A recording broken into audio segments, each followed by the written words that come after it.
Hello everyone, welcome to Host IT Smart Video Tutorial. Today, we will see how to create a subdomain in cPanel. Log into your cPanel account. Once you have logged in to cPanel, navigate to Domain section, then click on the Subdomains option. Here you will see a new page with 3 text boxes open. You can also notice that no subdomains are configured at the bottom.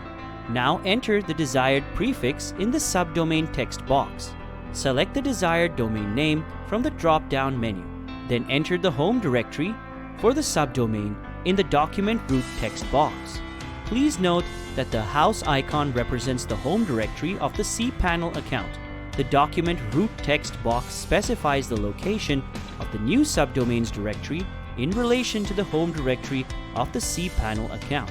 For example, if you type a subdomain in the directory text box and your cPanel account's home directory is /home/example, the subdomain will be created in the /home/example/subdomain.example.com/directory. The system automatically fills this text box with the fully qualified domain name of the subdomain. Also note that you cannot use these directories as a document root. Click on the Create button and your subdomain will be created now.